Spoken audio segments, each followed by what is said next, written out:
Sir, this is the way they are treating the country. They don't want to listen others. Paper spray मारा police के मुंह पे, उनकी गाड़ियां तोड़ी, एक फीमेल जर्नलिस्ट के साथ मॉलेस्टेशन हुआ है, उस पे किसने एक्शन लिया? 140 करोड़ के देश में अगर इससे पीसफुल प्रोटेस्ट मैंने कभी नहीं देखा है। सिंहासन खाली करो की जनता आती है। ऐसा नहीं कह सकते। आपके शिक्षा मंत्री को हटाते हैं तो उससे कुछ नहीं बदलेगा। जो अगला शिक्षा मंत्री आएगा उसके अंदर डर बैठेगा। नमस्कार, मैं हूं दिबांग और हम पहुंचे हैं जंतर मंतर। देखिए 35 दिन इस आंदोलन को यहाँ पर हो चुके हैं और लगातार यहाँ हम देख रहे हैं कि लोगों के आने का सिलसिला जारी है।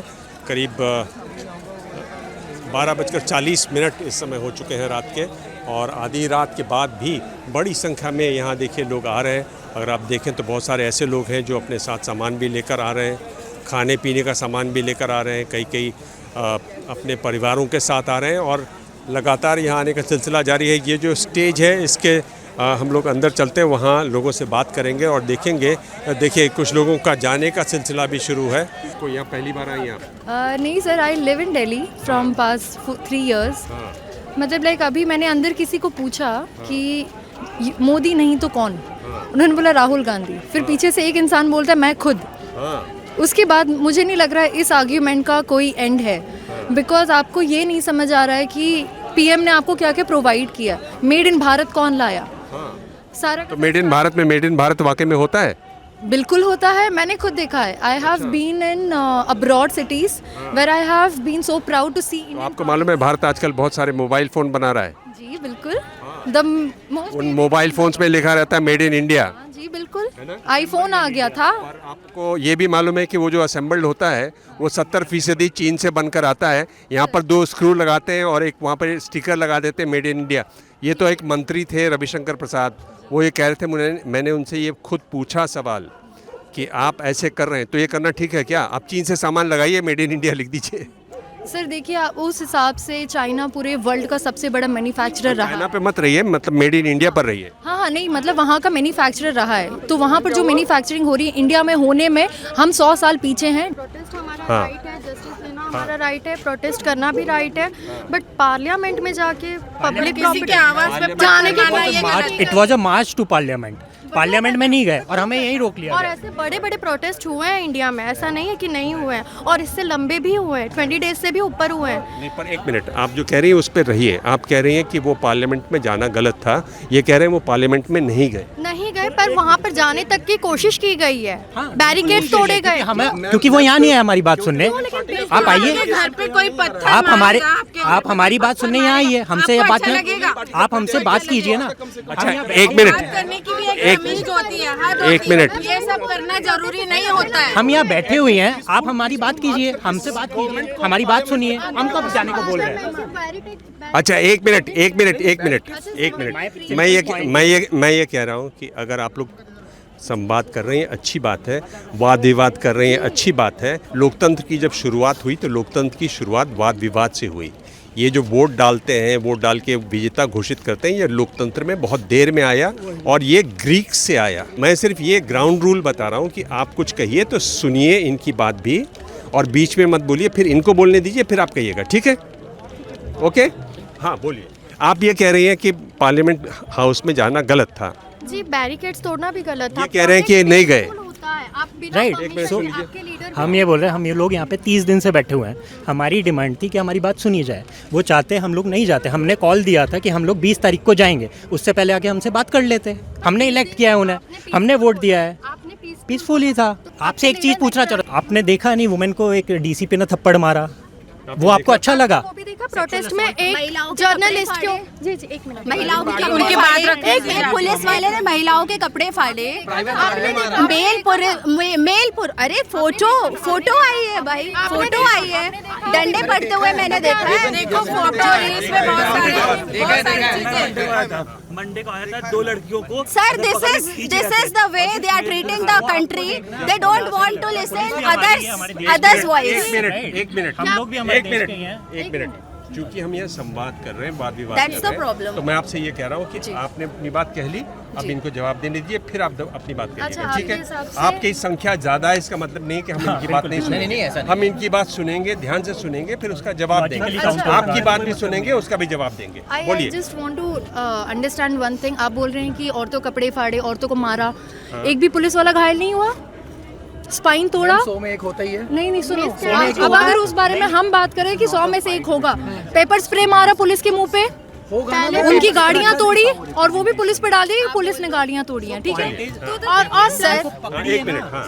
सर द पॉइंट इज कि ये लोग अपनी बात को रेस करना चाहते हैं, और अगर कुछ भी हुआ हो, चाहे 2 लड़कियां मर भी गई हो, तो भी ये लोग नहीं सुनना चाहते। महिलाओं को डंडे पड़े हैं। आप 16-16 साल की लड़कियों के वीडियो मैंने देखे, उनको डंडे मारे। They are in classes, school में जो बच्चे हैं, यहाँ पर जो नीट के परीक्षा देने आए हैं, दे के जो आए हैं, वो अभी तक 12वीं के बच्चे। आप 12वीं के बच्चों को, स्कूल के बच्चों को डंडे मार सकते हैं?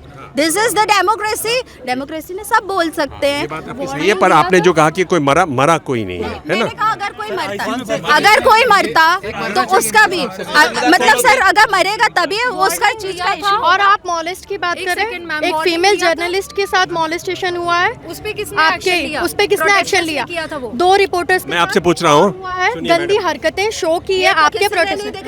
आप ये बताइए। जी वीडियो है, प्रॉपर है, प्रॉपर। आप ही बोल रहे फोटो में देखा है, आप ही बोल रहे फोटो में देखा, हम नहीं बोल रहे हैं। एक बात बताइए कि आपको क्या लगता है कि कितनी लड़कियों के साथ यहाँ बदतमीजी हुई होगी जिस तरह से आपने देखा? एक मिनट सुन लीजिए, मेरे सवाल सुन लीजिए कि डंडी से वो कोंच रहा है, आप मारिए, आप कोंच रहे हैं प्राइवेट पार्ट्स में, जो सबने देखा है ना। वो जो एक प्रोटेस्टर्स ने किया, वो प्रोटेस्टर्स ने भी तो कुछ नहीं किया प्रोटेक्शन ने उसके मुकाबले। आप नहीं, एक मिनट मेरी बात सुन लीजिए, मुझे फिनिश करने दीजिए। आप अगर इस तरह से कोचेंगे, है ना, आप इतने से कोचेंगे, एक मिनट, बातें हुई है, RSS एक मिनट, और प्लस सुनिए, एक मिनट सुन लीजिए आप। फर्स्ट डे जब 20 तारीख को ये आंदोलन हो रहा था, तब ना वहाँ ब्राह्मणवाद की बात हो रही थी, तब ना ही वहाँ जय भीम की बात हो रही थी। लेकिन उसके बाद किसी ने ये मुद्दा दबाने के लिए, सर, मुद्दा दबाने के लिए ऐसे लोगों को भेजा ताकि वो लोग ऐसी बातें करें। सर एक ये जो लोग कह रहे हैं, ये लोग जो जर्नलिस्ट को ये कह रहे हैं, एक सेकंड, जो ये जर्नलिस्ट की बातें कर रहे हैं या फिर रैंडम प्रोटेस्टर की बात कर रहे हैं, ये आम लोग हैं। एक IPS सुदीप लांबा या संदीप लांबा नाम है, उसने एक लड़की को जो कि खड़ी थी और मेरे सामने वो खड़ी थी, ऐसे चुपचाप थी, उसको उसने आके एक थप्पड़ इतना जोर से मारा। वो मेल पुलिस होके, IPS होके, संविधानिक पोस्ट पे बैठा हुआ है, उसको शर्म नहीं आ रही। और ये लोग डिफेंड कर रहे हैं, 100 लोग पिट रहे हैं, 200 लोग पिट रहे हैं, और एक पुलिस वाला अगर पिट गया, अगर एक पुलिस वाला 200 पर मैं आपको बोल रहा हूँ, मैं आपसे बोल रहा हूँ कि अगर ये अच्छा प्रोटेस्ट नहीं हो सकता। मैं विटनेस कर रहा हूँ, मेरी गलती है कि मैं दिल्ली में था 15 दिन से, आज मेरा डे 1 है, लेकिन 140 करोड़ के देश में अगर इससे पीसफुल प्रोटेस्ट मैंने कभी नहीं देखा है। ये मैं सुनिए, एक मिनट, मैं आपको बता, सर वो हमेशा रहेगा। एक बात मैं बोल रहा हूँ कि देखिए, हम लोग डेमोक्रेसी में रहते हैं, इनको भी अपनी बात कहने का अधिकार है। इनके ये जो सोचते हैं उसको इनमें मानने का पूरा हक है। बहुत ज़रूरी है कि ये भी आपकी बात पूरी सुने, आप इनकी बात सुने, क्योंकि अगर ये कुछ बात मानती हैं तो ज़रूर उसकी वजह है इनके पास, ठीक है? अगर आप विरोधी की बात सुनेंगे तो बहुत संभव है कि आपकी वजह ख़त्म हो जाए, और जिस दिन आपकी वजह ख़त्म हो जाए, आप जो मानती हैं वो मानना छोड़ दीजिए।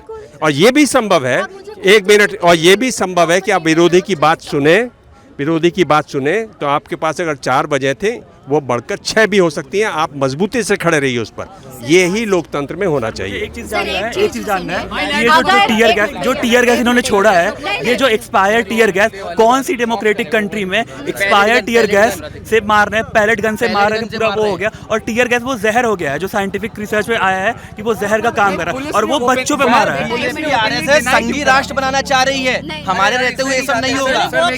मैं आपको एक चीज बताता हूँ, एक चीज बस आपसे ये पूछूंगी कि ये जो आपने कहा कि विरोधी की बात सुननी चाहिए, जो 20 बच्चे मर गए थे, जिन्होंने सुसाइड किया, एक मिनट, जिन्होंने सुसाइड किया, उनकी बात नहीं सुनी जा रही थी, तब तो ये आंदोलन हुआ है, नहीं तो ये आंदोलन क्या होता सर? मैं अपना काम छोड़ नहीं, आंदोलन किसी वजह से भी हुआ हो, विरोधी की बात लोकतंत्र में सुनना जरूरी है, उतने ही ध्यान से सुनना जरूरी है जितने अपनी बात So कहेंगे। we are listening, but PM is not listening us, no?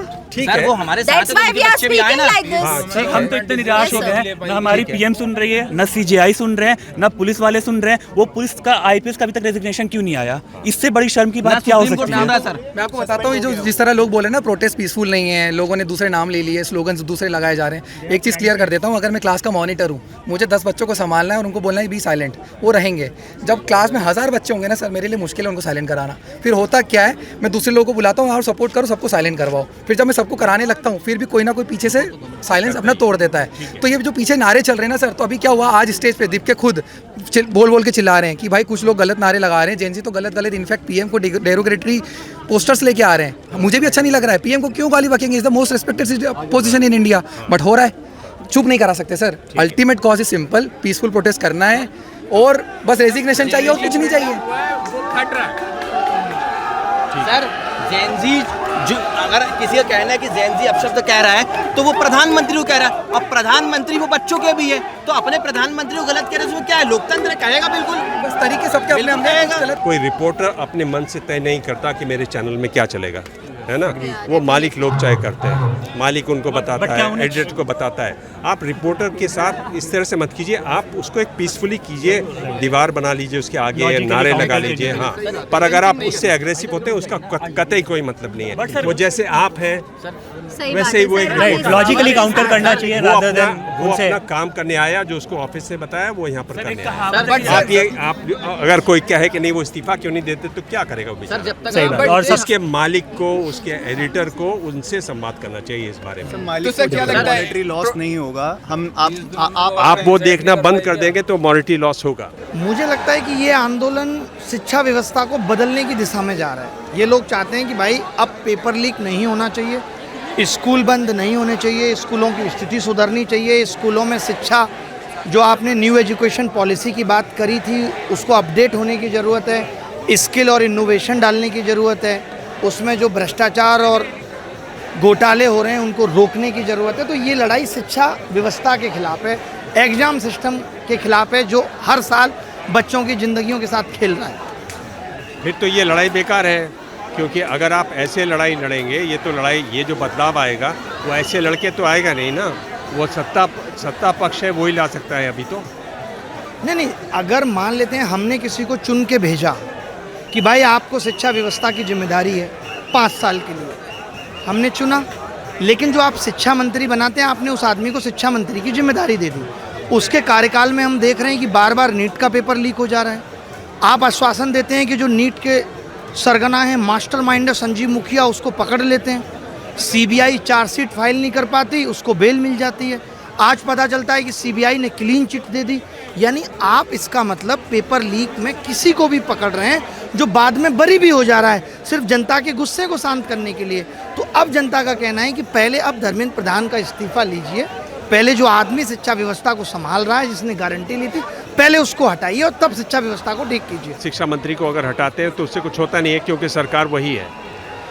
ऐसा नहीं कह सकते। आपके शिक्षा मंत्री को हटाते हैं तो उससे कुछ नहीं बदलेगा। जो अगला शिक्षा मंत्री आएगा उसके अंदर डर बैठेगा, उसके अंदर ये डर आएगा कि नहीं यार, एक शिक्षा मंत्री को हटाया गया, अब काम ठीक से करना होगा।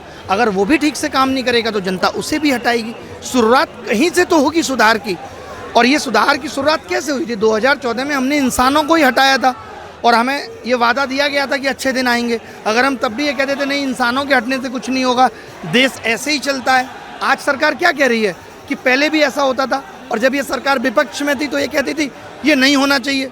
अब जब सत्ता में आ गए तो कह रहे हो पहले भी ऐसा होता था। पहले भी ऐसा होता था, उसको रोकने के लिए हमने आपको चुना था, आपसे उम्मीद की थी। आप अगर उन उम्मीदों पे खरे नहीं उतर पाएंगे तो सरकारें भी बदलेंगी। ऐसा थोड़ी है, पहले शिक्षा मंत्री से शुरुआत तो हो। तो ये शुरुआत भर है, एक कोशिश है, पर अगर कहीं अच्छा होता कि ये एहसास दूसरी तरफ से भी होता कि हाँ ये बदलाव होना चाहिए।